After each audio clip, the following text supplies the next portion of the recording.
Hello दोस्तों, आप देख रहे होंगे मैंने यहाँ पे एक सर्च बॉक्स बना के रखा है, जिसमें यहाँ पे लिखा है मैंने सर्च और सर्च आइकन रखा है मैंने यहाँ पे और यहाँ देखिए कुछ कॉलम हेडिंग्स दिख रहे हैं आपको ट्रेड, स्टूडेंट, असेसमेंट तो बड़ा भी कर सकते हैं अभी। असेसमेंट यहाँ लिखा है, स्कोर लिखा है, मंथ लिखा है, अटेंडेंस लिखा है और यूनिक स्कोर लिखा है। एक्चुअली मैं चाहता हूँ कि यहाँ पे मैं सर्च कुछ भी सर्च करूँ, तो वो यहाँ पे सर्च होके फ़िल्टर होके यहाँ पे आ जाए। एक्चुअली मेरा डेटाबेस कहाँ पे है? वो यहाँ पे मेरा डेटाबेस में इस डेटाबेस ये बहुत बड़ा डेटाबेस है। जब मैं जाता हूँ देखिए ये कम से कम 263 रोज़ का है। तो मुझे इसमें इस डेटाबेस में से कुछ सर्च करके निकालना होगा। तो मैं यहाँ पे जब भी जो ही मैं यहाँ पे कुछ लिखूँ, लेट्स सपोज़ मैं जी लिखता हूँ।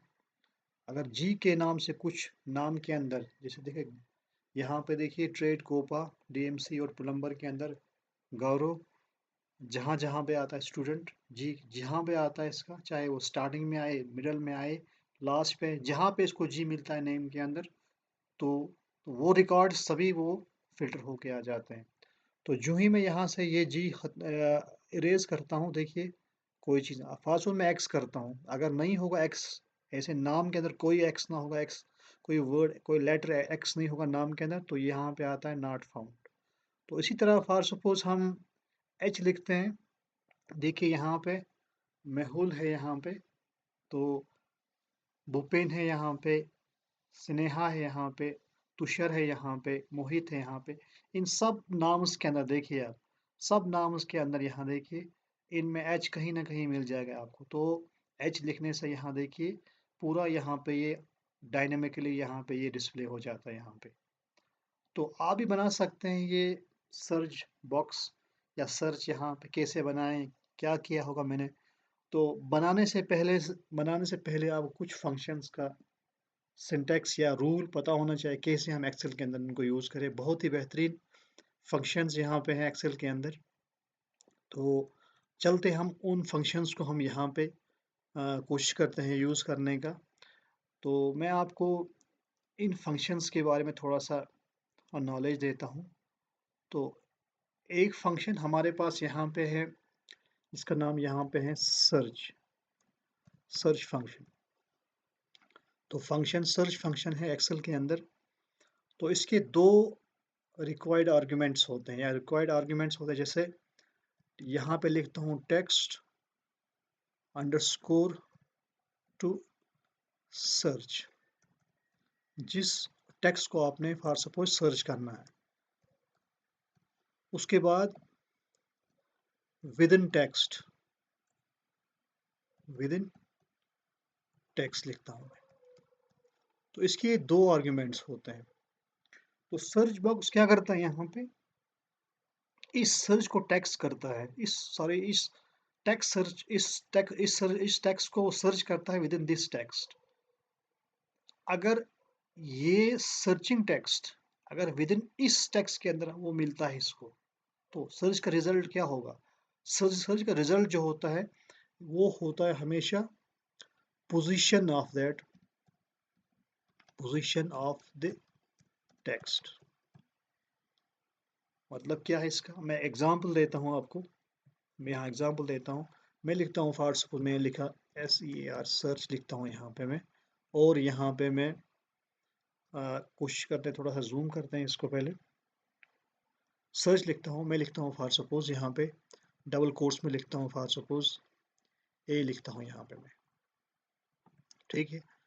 और सर्च कहाँ करता हूँ मैं इसको, फॉर सपोज मैं यहाँ पे डबल कोट्स में लिखता हूँ या इसको I am a boy, let's suppose हमारा ये टेक्स्ट है।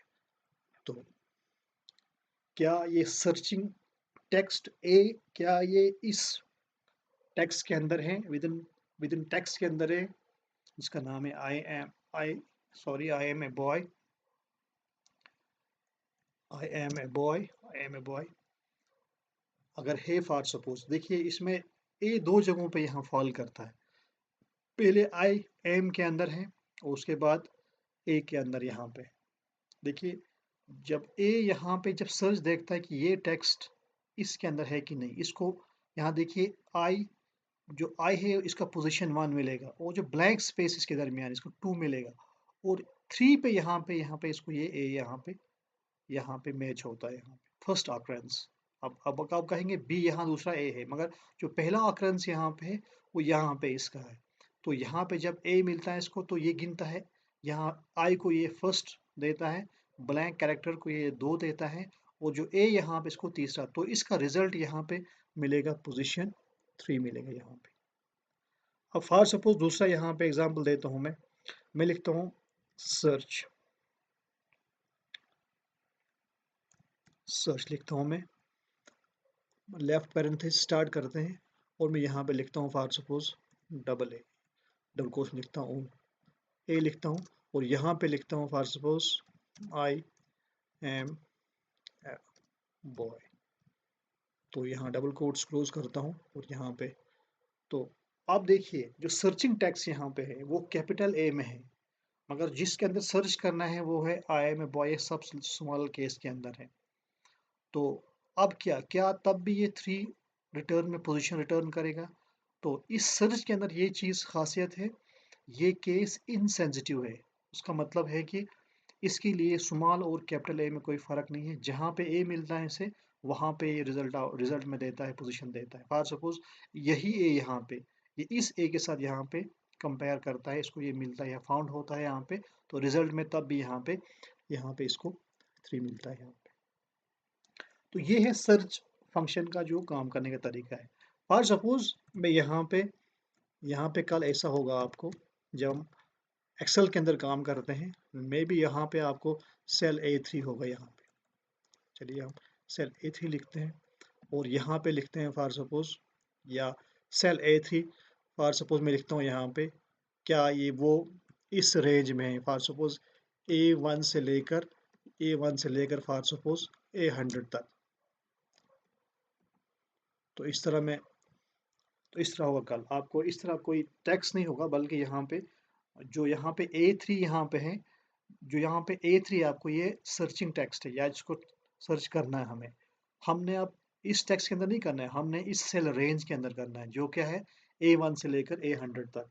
अगर ये चीज़ इस रेंज के अंदर मिलता है इसको, तो वो वो सेल्स या वो रिकॉर्ड्स या वो रिकॉर्ड्स वहाँ पे, सभी रिकॉर्ड्स वहाँ पे डिस्प्ले हो जाएंगे वहाँ पे। और इसमें क्या है, एक सर्च के साथ और एक बात यहाँ पे है, एक तो केस इनसेंसिटिव है, दूसरी बात ये है कि इसमें हम यूज़ कर सकते हैं वाइल्ड कार्ड्स यूज़ कर सकते हैं, या वाइल्ड कार्ड कैरेक्टर्स भी कहते हैं या वाइल्ड कार्ड्स कहते हैं, जो हमारे पास यहाँ पे एक्सेल के अंदर है। एक यहाँ पे स्टार के नाम से है, दूसरा यहाँ पे क्वेश्चन मार्क के नाम से है, क्वेश्चन मार्क के नाम से, इन्हें हम कहते हैं वाइल्ड कार्ड्स। अब इसका मतलब क्या है, जो स्टार यहाँ पे है, एस्ट्रिक यहाँ पे, इसको एस्ट्रिक कहते हैं, एस्ट्रिक सॉरी इसको एस्ट्रिक कहते हैं, यहाँ पे हम एस्ट्रिक कहते हैं, एस्ट्रिक कहते हैं यहाँ पे, छोड़िए यहाँ पे लिखता हूँ मैं, यहाँ पे कहते हैं जो एस्ट्रिक है इसका मतलब है एनी नंबर ऑफ कैरेक्टर्स लिखता हूँ, या alphabets, any number of characters, any number of characters, एक हो, दो हो, तीन हो, इसका मतलब एनी नंबर ऑफ कैरेक्टर्स, इस रिप्रेजेंट करता है एनी नंबर ऑफ कैरेक्टर्स। और जो क्वेश्चन मार्क है यहाँ पे, इसका मतलब है any one character, one character, but any character. तो फॉर सपोज यहाँ पे मैं इसको यूज़ करता हूँ, कैसे यूज़ केस में कैसे होता है, मैं इसको लिखता हूँ यहाँ पे सर्च लिखता हूँ और यहाँ पे मैं ये लिखता हूँ और मैं यहाँ लिखता हूँ फॉर सपोज, यहाँ पे डबल कोट्स के अंदर लिखता हूँ मैं इसको, यहाँ पे लिखता हूँ एस्ट्रिक, एस्ट्रिक लिखता हूँ, फॉर सपोज लिखता हूँ मैं एस, ठीक है, और यहाँ पे for suppose double quotes close करता हूँ यहाँ पे मैं, और यहाँ पे मैं चेक करता हूँ फॉर सपोज इसके अंदर, किसके अंदर, मैं लिखता हूँ I like smiling, I like smiling, sorry कभी कभी टाइपोज आते हैं मेरे, ठीक है।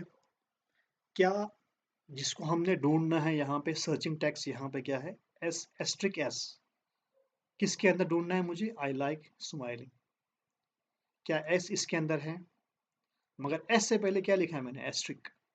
इसका मतलब है एस से पहले जितने भी कैरेक्टर्स होंगे कोई प्रॉब्लम नहीं।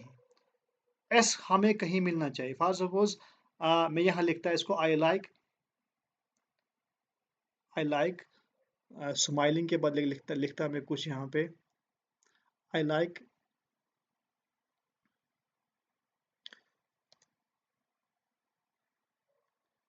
लेट सपोज मेरे पास मैं लिखता हूँ आई लाइक ई स्माइलिंग। ये कोई लफ्ज़ नहीं है, इसको वर्ड बनाने के लिए या सेंटेंस पूरा करने के लिए मैंने लिखा ई स्माइलिंग। तो आप देखिए जो सर्चिंग टेक्स्ट यहाँ पे है, एस्ट्रिक एस यहाँ पे है।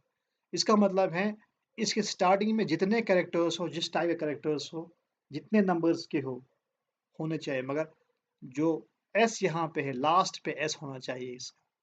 अब जब यहाँ पे देखते हैं हम, यहाँ पे देखते हैं क्या जो एस से पहले यहाँ पे एस से पहले यहाँ पे जो कैरेक्टर्स है कुछ भी हमें ई मिलता है, एक हो या एक से ज़्यादा हो ई मिलता है। मगर जो एंड होना चाहिए यहाँ पे, जो एंड होना चाहिए वो एस से होना चाहिए। अब देखो एंड यहाँ पे एस से नहीं हो रहा है, तो रिज़ल्ट में क्या आएगा अब? तो रिज़ल्ट में क्या आएगा अब रिज़ल्ट में पोज़ीशन तो नहीं आएगा क्योंकि पोज़ीशन तो आया 2 बार तो 3-3 आया था, थर्ड पोज़ीशन आया था, सॉरी पोज़ीशन 3 आए थे इसके लिए, तब नंबर मैच हुआ था, कैरेक्टर मैच हुआ था। तो जब नहीं मैच होता है, तब आप याद रखिए तो एरर आ जाता है जिसका नाम है यहाँ पे वैल्यू। तो 2 ही चीज़ें हैं सर्च से निकल के आएँगे, या तो पॉज़िटिव नंबर आएगा यहाँ पे पोज़ीशन, क्योंकि 1 से स्टार्ट होता है कोई नंबर आएगा। अगर वो text searching text within text के अंदर या उस टेक्स्ट के जिसके अंदर हम ढूँढ रहे हैं, रेंज के अंदर ढूँढ रहे हैं या टेक्स्ट के अंदर ढूँढ रहे हैं, अगर नहीं मिलता है तो हमें एरर आता है जिसका नाम है हैश वैल्यू यहाँ। अब देखिए फॉर सपोज़ मैं इसी को चेंज करता यहाँ पे, मैं इसको लिखता सामने बी एस्टेरिस्क। अब देखिए क्या इस वक़्त हैश वैल्यू आता, एरर आता। कि मैं कहता हूँ स्टार्टिंग में कुछ भी हो, कुछ कुड बी एनीथिंग, और बीच में कहीं पे एस हो और उसके आगे कुछ भी हो। अब देखिए क्या इससे मैच खाता है? एस से पहले कुछ भी हो, एस के बाद कोई कुछ भी हो, तो इसका मतलब है यहाँ पे ये मैच कर रहा है इस वक़्त। अब देखिए गिनता है फिर 1, 2, 3, 4, 5, 6, 7, 8 और 9 यहाँ पे देखिए। या बिल्कुल 9 नहीं करेगा, यहाँ पे देखिए एस से पहले कुछ भी है। अब इसका मतलब है 1, 2, 3, 4, 5, 6, 7, 8 पे यहाँ पे अब बिल्कुल ये मैच हो रहा है इस ई स्माइलिंग के साथ। यहाँ पे पोज़ीशन क्या मिलता है इसको? इसको पोज़ीशन यहाँ पे क्या मिलता है इसको? 8 मिलता है यहाँ। तो 2 बातें यहाँ पे 3 बातें कही मैंने, एक सर्च कैसे करता है और केस इनसेंसिटिव होता है, और हम इसके साथ वाइल्ड कार्ड कैरेक्टर्स यूज़ कर सकते हैं। फॉर सपोज़ मैं यहाँ पे इसको लिखता यहाँ पे, मैं यहाँ पे लिखता इसको एस्टेरिस्क के बदले लिखता मैं क्वेश्चन मार्क, ठीक है? क्या तब भी 8 आता? क्या पोज़ीशन 8 मिलता? तो क्वेश्चन मार्क का मतलब यहाँ पे क्या है कि single any one character, S से पहले एक सिंगल कैरेक्टर होना चाहिए, येस मिल रहा है, एक ही मिल रहा है हमें। उसके बाद एस होना चाहिए, एस मिल रहा है। उसके बाद स्टार यहाँ पे लिखा है मैंने।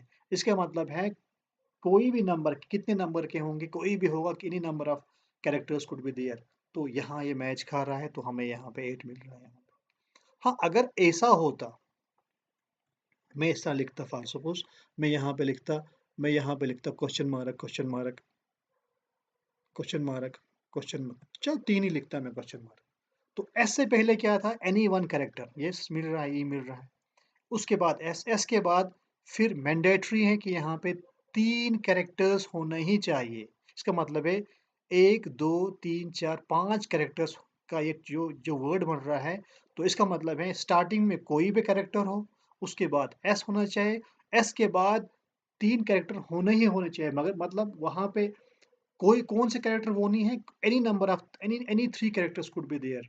तो इस तरह आप देखिए एस से पहले 1 मिल रहा है, यहाँ तो मिल रहा है, एस के बाद 3, यहाँ 1, 2, 3, 4, 5, 6 मिल रहा है, तो यहाँ पे मैच नहीं हो रहा है, तो यहाँ पे हमको ये क्या होगा, यहाँ पे हमको एरर आएगा, जो हमारे यहाँ पे हैश वैल्यू के नाम से यहाँ पे मिलेगा। तो इसके बरअक्स दूसरा हमारे पास यहाँ पे एक फंक्शन है, इसका नाम है फाइंड फंक्शन।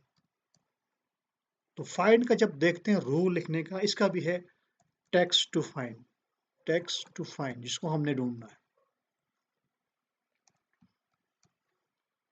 अच्छा, उसके बाद हम लिखते हैं विद इन टेक्स्ट, जिसके अंदर हमने इस टेक्स्ट को ढूंढना है, विद इन टेक्स्ट। फिर फ़र्क क्या है?